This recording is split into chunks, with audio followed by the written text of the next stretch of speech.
नमस्कार. एशियन न्यूजमध्ये आपलं सहर्ष स्वागत आहे. आताची सर्वात मोठी बातमी आपण बघू शकता. माजलगाव तालुक्यातील नागड गावचे राधाकिशन उफाडे वय वर्ष 72 यांना काही गुंडांनी नागरिकांनी तेथील जुन्या पैशाच्या वादातून अपहरण करून बेदम मारहाण केलेले आहे. आपण बघू शकता त्यांना रुग्णालयामध्ये विनोददादा हातागळे यांच्या निगराणीखाली ते रुग्णालयात आहेत. विनोददादा स्वतः तिथं विचारपूस करत आहेत आणि त्यांचा जॉब देखील नोंदवून घेतलेला आहे. त्यांना अमानुष्य मारहाण केलेले आहे.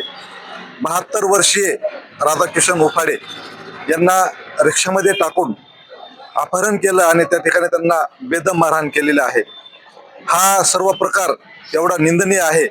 जे बी कोणी या प्रकरणामध्ये आरोपी असतील त्यांच्यावर तात्काळ गुन्हा दाखल करून त्यांना अटक करावी असा या ठिकाणी विनोददादा हातागळे व त्यांच्या सर्व सहकाऱ्यांनी पोलीस स्टेशनला सांगितलेलं आहे. त्या बाबतीत सर्व हकीकत सांगितलेलं आहे, सर्व घडलेला प्रकार सांगितलेला आहे.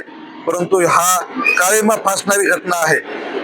एवढ्या वयस्कर माणसाला आणि एवढं बेदम मारहाण करणं हे किती योग्य आहे हे आपण बघू शकता. या उफाड्यांना अगदी बेदम मारहाण केलेले आपण बघू शकता. त्यांच्या अंगावर जखमा आहेत, वेगवेगळ्या खुणा आहेत, मारहाण केलेले वळ आहेत आणि हे एकदम जबरदस्त मारहाण केलेले आहे. विनोददादा हातागळे यांनी या प्रकरणी स्वतः उपस्थित राहून आधार दिलेला आहे, धीर दिलेला आहे. त्यांच्या नेतृत्वाखाली त्या ठिकाणी तिथं सर्व कार्यकर्ते उपस्थित आहेत, ठाण बांधून आहेत. पोलिसांनी तात्काळ यावर ऍक्शन घेऊन या गुंडांवर कारवाई करून त्यांना तात्काळ जेरबंद करावे अशी या ठिकाणी मागणी आहे.